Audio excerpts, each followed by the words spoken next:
good, the Kevs gang? Welcome back to another reaction with your boy Kevs. How is that famo doing, man? Let me know in that comment section. You already know how we do around here, guys.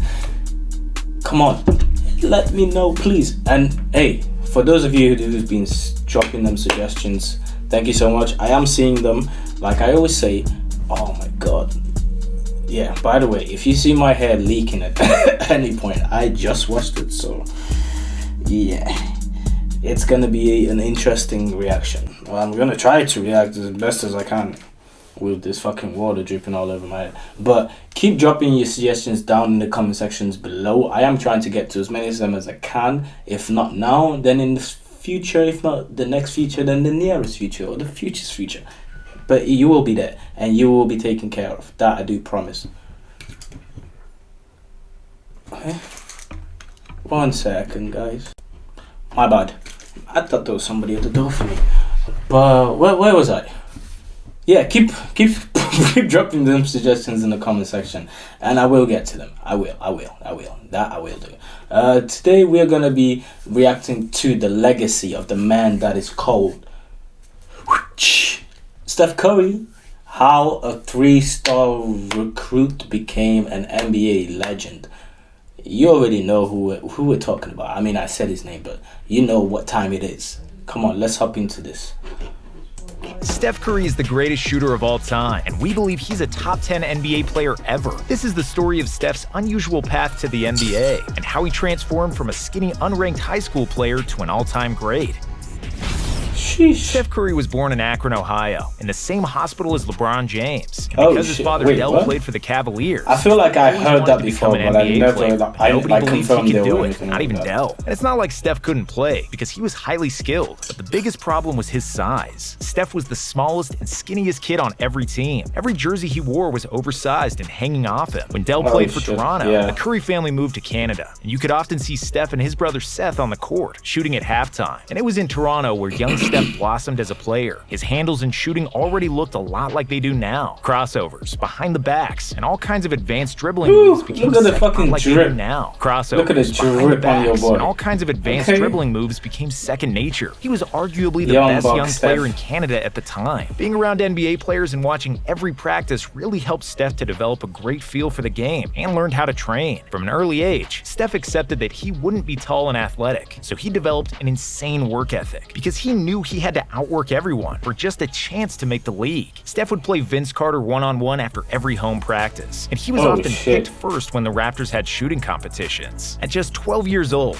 he was already beating NBA players in three-point shooting. Curry played for the Queensway Christian School and Toronto 5-0, leading Queensway to an undefeated season and Toronto to a province title. Even then, Steph was exceptional at changing direction, manipulating angles, and finding the smallest gaps to launch a deep shot. He had extremely developed knowledge of the game for such a young player, who always knew where everyone else was on the court. Defenders always had to keep an eye on him because he never missed open shots. Steph was quiet and humble, but if the other team tried to intimidate or talk trash to him, he would transform into a baby-faced assassin and usually finish the game with 30 points. When he would show you what time NBA, it is, man. The Currys moved back to Charlotte, and Steph led his Christian school to 3 conference titles. As a senior, Curry's team reached the state championship game, where their opponents Greensboro Day used the same tactics some NBA coaches now use against Steph. It was a box-and-one defense, where a 6'6" athletic forward was glued to Steph the entire game and ignored everybody else, denying Curry the ball and using his size to frustrate him. It worked. Even though he played his heart out, Steph wasn't strong nor athletic enough to fight off a bigger and quicker opponent for the entire game, finishing with 8 points in a loss. Curry was only 6'2" and 160 pounds soaking wet, and didn't receive any college offers. Despite his skill in shooting masterclass, Curry was nowhere to be found on national rankings as a junior. As a senior, his status improved, and he was ranked as the number 16 player in North Carolina. However, he was ranked as the number 60 point guard in the nation and the number 300 player overall. However, there was still hope to keep his basketball dream alive. Steph eventually received offers from 5 schools. Del Curry's alma mater, Virginia Tech, offered him a scholarship, but only if he agreed to redshirt as a freshman. Eventually, Steph chose Davidson College so he could stay in North Carolina and start right away, which proved to be be the correct decision. As a Davidson freshman, Curry averaged 21.5 points per game. He led the Southern Conference in scoring and was second in the nation among freshmen, behind only Kevin Durant. With 122 threes, Curry also broke the NCAA freshman season record for three-pointers made and took the Wildcats to March Madness, where they lost in the first round despite Steph's 30 points. Over the summer of 2007, Steph grew slightly to reach his current height of 6'3" and came into his sophomore season averaging 25.5 points per game.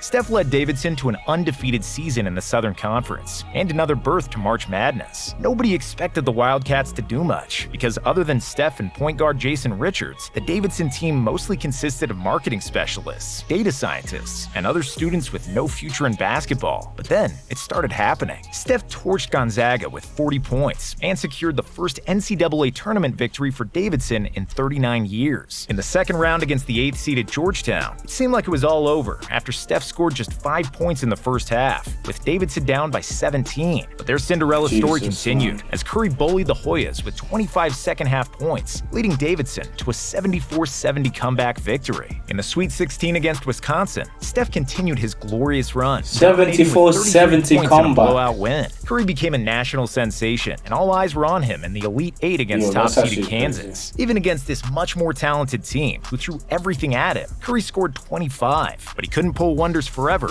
and Davidson lost by 2. Curry averaged 32 points, 3.5 assists, and 3.2 steals while shooting 44% from beyond the arc over those magical 4 games. He also broke the record for most three-pointers in an NCAA season, which still stands today. Because he wanted to develop as a point guard, his likely position in the NBA, Steph decided to stay in college, even though he would be a lottery pick if he opted for the NBA draft. As a junior, Steph averaged 28.6 points, 5.6 assists, and 2.5 steals. He was the NCAA scoring leader and was named a consensus first-team All-American. Despite the fact he was a proven scorer and a deadly shooter, Curry had a ton of doubters before the 2009 NBA draft. The lack of size and strength was the biggest issue. Yeah. A lot of people looked at now look at what these guys, believing that he could be a good enough Kyrie. Minnesota had picks number 5 and number 6, and they selected 2 point guards, and neither one of them was Steph. Some genius GM figured that Ricky Rubio and a 6-foot Johnny Flynn were better than Curry, after which David Stern said the most important 19 words in Warriors history.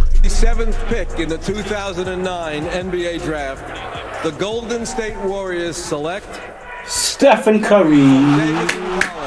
Steph immediately proved that the Timberwolves GM was for not drafting him. As a rookie, he averaged 17 points, 6 assists, and 2 steals, finishing second in the Rookie of the Year voting behind Tyreke Evans. Steph was top 10 in the NBA in three-point percentage and three-pointers made, and he scored 30-plus points 8 times, setting the most 30-point games by any rookies since LeBron and Carmelo in 2004. There you go. Next season, he slightly improved his numbers, but he couldn't explode next to Monte Ellis, who averaged over 20 shots per game compared to Curry's 14. However, Steph did lead the NBA in free throw percentage, with 93.5% shooting from the line, which is still the Warriors' all-time record. But towards the end of the season, Steph underwent ankle surgery, which became an issue that would last for years. Due to various ankle and foot injuries on both ankles, Steph played just 26 games in his 3rd season and gained the reputation for being injury-prone. By the trade deadline, Steph was agreed to be traded to Milwaukee for Andrew Bogut, but the Bucks doctor stopped the trade, deeming Curry's ankles too risky. The trade still went through, but Golden State gave away a fan favorite, Monte Ellis, instead of Steph, which was greeted with huge disappointment from the Warriors fans. Little did they know that the Bucks doctors saved the Warriors from making the biggest mistake in franchise history. In the 2012 offseason, the Warriors offered Curry a $44 million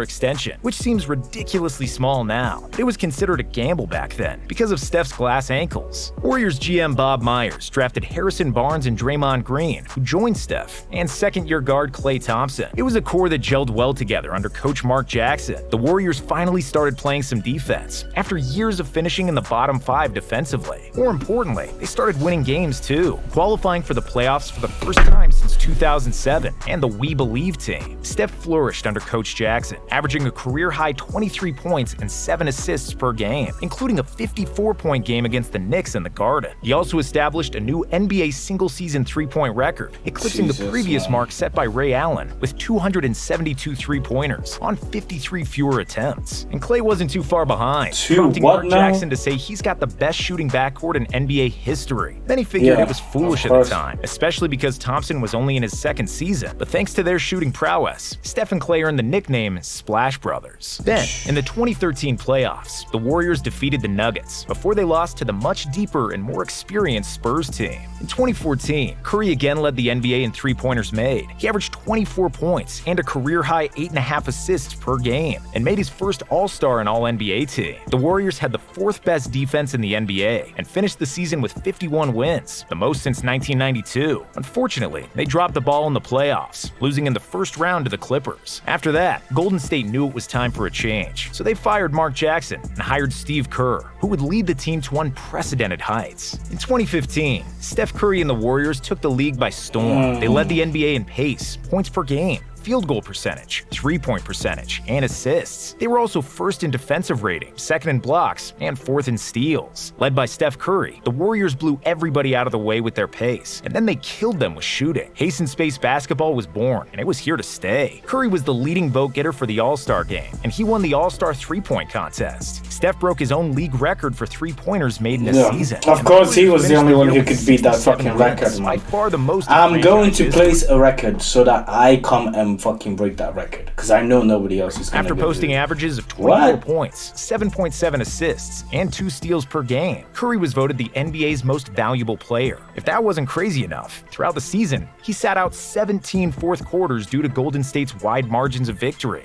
Despite their success, most people in the NBA viewed them as this fun little team that's going to get overpowered in the playoffs, hoodwinked by Charles Barkley's mantra that three-point shooting teams don't win championships. But thanks to their top-notch defense led by Draymond, Iggy, Bogut, and Klay, the Warriors were not just a three-point shooting team, and it showed in the playoffs. First, they swept the Pelicans, then they came back to win against the Grizzlies, and dusted off Harden's Rockets to reach their first NBA Finals since 1975. Against the Cavs, the Warriors fell behind 2-1, thanks to an otherworldly performance by LeBron and surprising help from Dellavedova, who played excellent defense on Curry. However, the Warriors simply had more talent. When Iguodala entered the starting lineup, he sparked a big comeback, and the Warriors won the next 3 games and the title. Iguodala was named the Finals MVP due to his stellar defense on LeBron, but Steph could have easily won it as well, averaging 26 and 6 assists compared to Iggy's 16 points per game. For the playoffs, Steph averaged 28 points on 43% shooting from deep, breaking the records for most threes in one playoff run. In 2016, the league still had not caught up with the Warriors' pace and space program, which was running even smoother than the year before. The Warriors won an NBA record 73 games in a season, becoming the best regular season team ever. Steph shattered his three-point record, hitting an unprecedented 402 threes in a season, when no other player even reached 300 threes in a season. My boy went from 272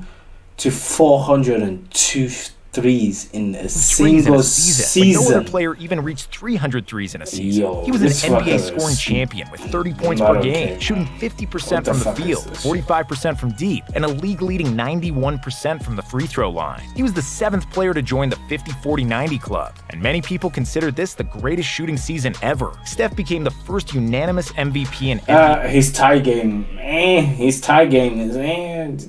history, and the Warriors were the heavy title favorites. However, they fell behind 3-1 in the Western Conference Finals against the Thunder, and everybody thought their season would be over. But thanks to Klay Thompson's miracle performance in Game 6, Golden State made a glorious comeback and won the series. In the finals, it was the Warriors who were up 3-1, but then Draymond got suspended. Kyrie and LeBron turned on God mode, and the Cavs became the first team to come back from a 3-1 deficit in the finals. Curry played a decent series, but he couldn't really explode to the rim due to a knee injury, which was most clear when he couldn't get past Kevin Love in the deciding moments of Game 7. The Warriors became a mockery after their 73-9 season produced no ring. Meme makers, analysts, and Richard Jefferson all united in one big ha-ha, but their laughter didn't last long. As soon as Kevin Durant announced that he was the Warriors, everyone knew this was going to be the best team in the NBA, with KD's scoring added to the core of Steph, Klay, Draymond, and Iguodala. This was the Warriors were unbeatable. In 2017, they lost only 1 game it's in the like playoffs fucking on the way the to the Nets title. having And we believe that this Kyrie, team, with their shooting ability Kevin and defensive and, versatility, was the best team in NBA history. And while KD deservedly won the finals, who is it?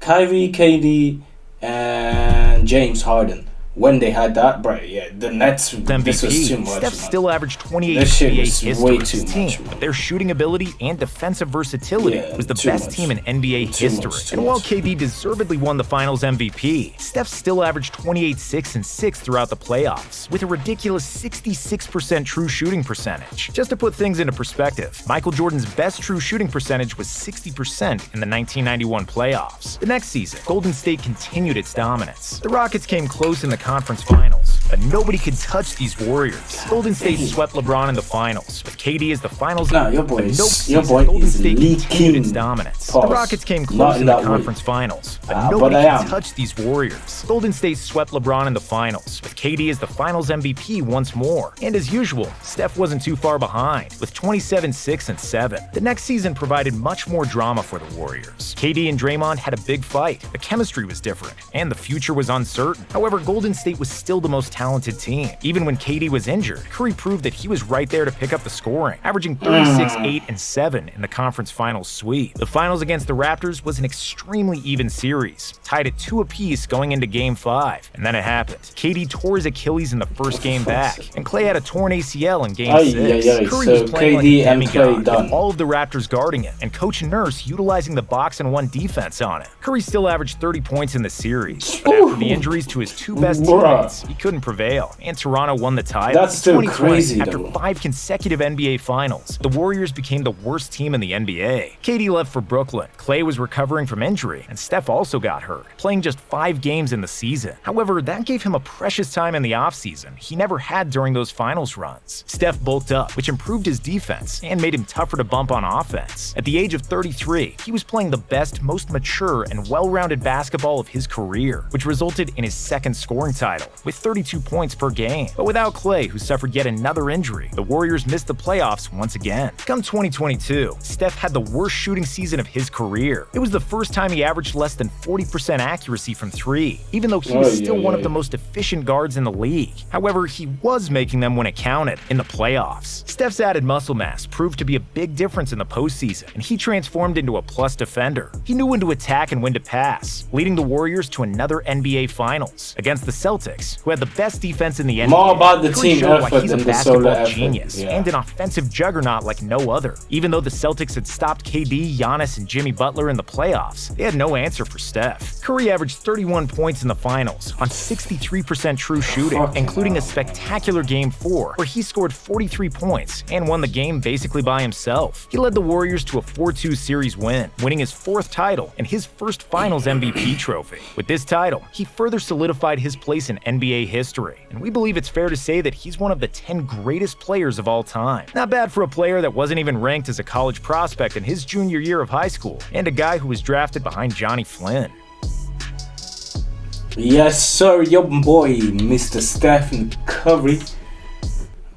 That's a sick ass. This guy, he's gonna leave a sick legacy behind, man, when he's done with this run. Because he's nowhere near done. The way that is looking, this boy is nowhere near done.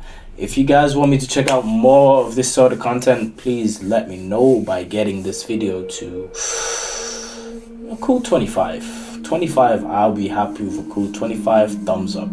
And I'm gonna keep reacting to this. But for now, Kev's gang, it's been good, it's been true, it's been love, and your boy is out.